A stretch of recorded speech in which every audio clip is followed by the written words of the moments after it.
ദൈവനാമം വാഴ്ത്തപ്പെടുമാറാകട്ടെ.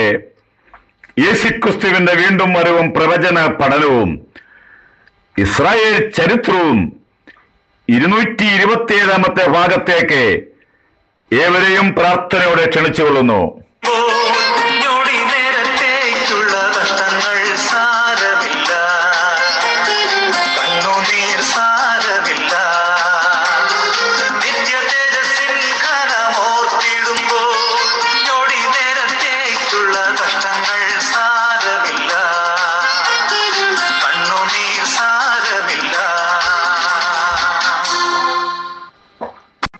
ദാനിയേൽ പ്രവചനം 2 ഭാഗത്തേക്ക് വരികയാണ്. നെബൂഖദ്നേസർ, ബെൽശസ്സർ, ദാരിയാവേസ്, കോരേശ് എന്നീ 4 രാജാക്കന്മാരുടെ കാലത്ത് 2 സാമ്രാജ്യത്തിലും താനുണ്ടായിരുന്നു. ദൈവം ഒരുവനെ ശുശ്രൂഷ ഏൽപ്പിച്ചാൽ അത് എവിടം വരെയാണെന്ന് നമുക്കറിയേല. ദൈവത്തിന്റെ പ്ലാനിൽ പെട്ടതാണ്. നോക്കിക്കേ, 2 സാമ്രാജ്യത്തിൽ ഉണ്ടായിരുന്ന ഒന്ന് നെബൂഖദ്നേസർ, ബെൽശസ്സർ. ഇത് ബാബിലോണ്യ സാമ്രാജ്യമായിരുന്നു. ഇനി നമുക്ക് 5-ാം അധ്യായത്തിലേക്ക് വരുമ്പോൾ ബാബേൽ സാമ്രാജ്യത്തിന്റെ അന്ത്യം കുറിച്ചു ദാനിയേൽ 5:30. ആ രാത്രിയിൽ തന്നെ കൽദേ രാജാവായ ബെൽശസ്സർ കൊല്ലപ്പെട്ടു എന്ന് പറഞ്ഞാൽ സ്വാഭാവിക മരണമല്ല, കൊന്നു. അടുത്തത് മേദ്യനായ ദാരിയാവേസ് 62 വയസ്സുള്ളവനായി രാജത്വം പ്രാപിച്ചു. ഇത്രയും നാളെ കഠിന ശോധനയിലൂടെ ബാബിലോണ്യ സാമ്രാജ്യത്തിൽ ദൈവജനം നിലവിളിച്ചുകൊണ്ടിരുന്നപ്പോൾ ദൈവം തീരുമാനിച്ചു ലോകത്തിലെ മതശക്തിയായിരിക്കുന്ന ബാബിലോണിനെ അന്ത്യം കുറിക്കാവുന്ന. പിന്നെ ഇതുവരെയും ബാബിലോൺ പൊന്തി വന്നിട്ടില്ല. കാരണം ദൈവം തകർത്ത് കളഞ്ഞാൽ അതങ്ങനെയായിരിക്കും. ഇതാ ദാരിയാവേസ്, അദ്ദേഹം ഒരു ദൈവഭക്തനായ മനുഷ്യനായിരുന്നു. ദാരിയാവേശും കോരേശും. ദാരിയാവേശിന്റെ കാലം മുതലേ ഇസ്രായേലിനെ ദൈവം അനുഗ്രഹിക്കാൻ തുടങ്ങി. കോരേശിന്റെ കാലമായപ്പോൾ യെരൂശലേമിലെ ദൈവാലയം പണിയുവാനുള്ള ആഹ്വാനം വരെയും കൊടുത്തു. ആരാധനയ്ക്ക് സ്വാതന്ത്ര്യം കൊടുത്തു. മേദ്യ പാർസ്യ സാമ്രാജ്യം. ദാനിയേൽ 17 വയസ്സുള്ളവനായി ഒരു ബാലകനായി ബാബിലോണിൽ കൊണ്ടുവന്നെങ്കിലും ദൈവം അവനെ അനുഗ്രഹിച്ചു.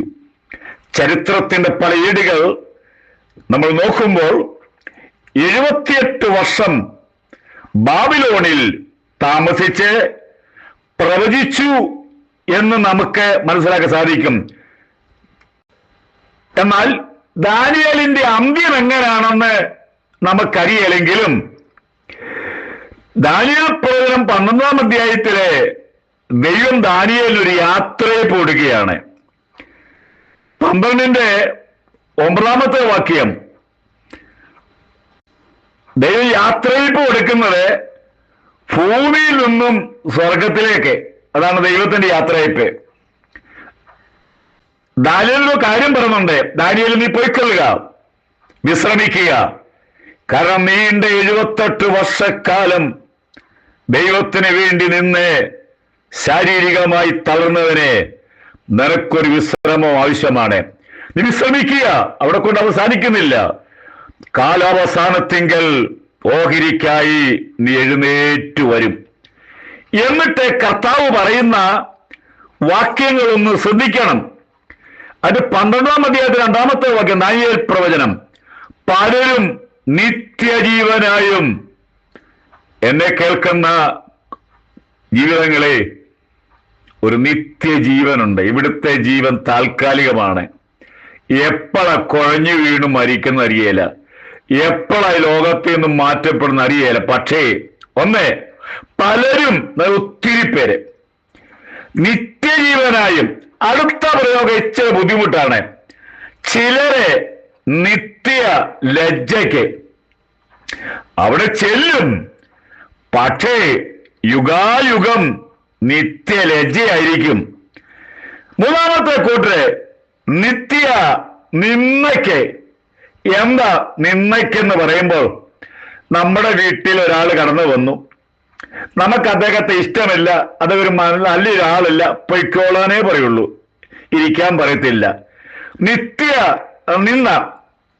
നാലാമത്തെ ആളുകൾ നോക്കാം. നാലാമത്തെ ആളുകളെ ബുദ്ധിമാന്മാർ. അതാരാണ് ബുദ്ധിമാന്മാർ? ഇവിടുത്തെ വിദ്യാസമ്പന്നരാണോ? അവരെ കുറിച്ചല്ല പറയുന്നത്. ബൈബിൾ പൂർണ്ണമായി വിശ്വസിക്കുന്നവർ, വള്ളിക്കോ പുള്ളിക്കോ മാറ്റം കൂടാതെ 66 പുസ്തകവും നിത്യനായ ദൈവത്തിന്റെ പുസ്തകമാണെന്നും സ്വർഗത്തിൽ നേക്ക് സ്ഥിരമായിരിക്കുന്ന ബൈബിളാണെന്നും ദൈവത്തിന് മനുഷ്യർ സംസാരിക്കാനുള്ള ഒരു ഗ്രന്ഥമാണെന്നും അത് സത്യമാണെന്നും വിശ്വസിക്കുന്ന ആളുകളുടെ പേരാണ് ഇവിടെ പറഞ്ഞിരിക്കുന്നത് ബുദ്ധിമാന്മാർ. അല്ലാതെ ഇവിടുത്തെ കുറച്ച് ഡിഗ്രിയൊക്കെ മേടിച്ച് വചനത്തെ കോട്ടിമറിച്ച് പരിശുദ്ധാത്മാവില്ല, അന്യഭാഷയില്ല, അങ്ങനെയുള്ളവരെ ദൈവം നമ്പരം ബുദ്ധിമാന്മാരെന്നും പറയുന്നില്ല. എന്നാൽ 100% വിശ്വസിക്കുന്നവർ. അവരെ പറ്റി പറഞ്ഞ ആകാശ മണ്ഡലത്തിലെ പ്രഭ പോലെയും എന്ന് പറഞ്ഞാൽ സൂര്യനെക്കാട്ടും ചന്ദ്രനെക്കാട്ടും വലിയ ഗോളമാണ് പ്രഭ. പ്രഭ പോലെയും. അടുത്തത് 5ാമത്തെ കാര്യം, 5 ടൈപ്പാണ് പുനരുദ്ധാനത്തിൽ നിത്യത ചെല്ലുന്നത്. പലരെയും നീതിയിലേക്ക് നടത്തിയവർ. അതാണ് ഏറ്റവും. ഇവിടെ നമ്മൾ എന്തെല്ലാം സ്ഥാപനമൊക്കെ ഉണ്ടെന്ന് പറഞ്ഞാലും, നമുക്കിവിടെ എന്തൊക്കെ ഉണ്ടെന്ന് പറഞ്ഞാലും, എന്റെ ചോദ്യം, വിശ്വാസിയെ, ദൈവദാസന്മാരെ, നിങ്ങളുടെ ജീവിതത്തിൽ ആരെയെങ്കിലും യേശുവിലേക്ക് കൊണ്ടുവന്നിട്ടുണ്ടോ? അതാണ് ദൈവം നോക്കുന്നത്. ഇവിടെ കുറച്ച് കാര്യങ്ങൾ ചെയ്തു എന്നോ അതിലൊന്നും വലിയ അർത്ഥമില്ല.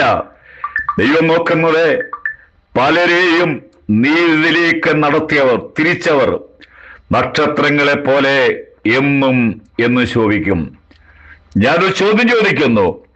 ഇതിൽ 6 ടൈപ്പ് ആളുകളുണ്ട്. 5 ടൈപ്പ് ആളുകളുണ്ട്. 6ാമത് ഒരു കൂട്ടരോടുണ്ട്. അതാരാണ്? കൈവിടപ്പെട്ടു പോകുന്ന വിശ്വാസികൾ. എന്താ കൈവിടപ്പെട്ടു പോകുന്ന വിശ്വാസികൾ? ജീവിത പശ കൊണ്ടും ജീവിതയാത്രയിൽ ദൈവം വിട്ടുപോയ പിന്മാറ്റക്കാരാണ് കൈവിടപ്പെട്ടു പോയവരെ. അവരെ ആണോ നിങ്ങൾ? അതോ മേൽപ്പറഞ്ഞിരിക്കുന്ന ആളുകളാണോ? ഒന്നുകൂടി ആവർത്തിക്കട്ടെ. നിത്യജീവനായും നിത്യലജ്ജയ്ക്ക് നിത്യനിന്ദയ്ക്ക് 4 ബുദ്ധിമാന്മാർ, 5 പലരെയും നീതിയിലേക്ക് നടത്തിയവർ. ഈ കൂട്ടത്തിൽ നിങ്ങൾ ആരാണ്? നമ്മുടെ ഇവിടുത്തെ വാസന ഒന്നുമില്ല, പെട്ടെന്ന് പോകും. പക്ഷേ യുഗായുഗം അവിടെ പാർക്കുമ്പോൾ നിന്ദിക്കപ്പെട്ടവരായി, ലജ്ജിക്കപ്പെട്ടവരായി തീരാതെ ഓരോ സമയം കർത്താവിന് വേണ്ടി ജീവിക്കുക എന്ന ആഹ്വാനത്തോടെ ഈ ചെറിയ മെസ്സേജ് ഇവിടെ സമാപനം കുറിക്കുന്നു. തുടർന്നും ദൈവം അനുവദിച്ചു കഴിഞ്ഞാൽ തുടരാൻ ആഗ്രഹിക്കുന്നു. നിങ്ങളുടെ എവിടെയും വിലപ്പെട്ട പ്രാർത്ഥന ആവശ്യമാണ്.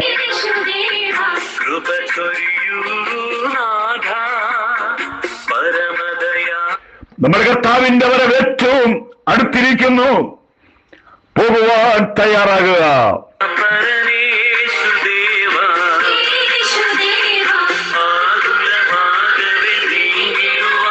ഭാരതത്തിൽ വലിയ ഉണർവുണ്ടാകാൻ പോകുന്നു. നിങ്ങളാകുക. ദൈവം നമ്മളെ അനുഗ്രഹിക്കട്ടെ.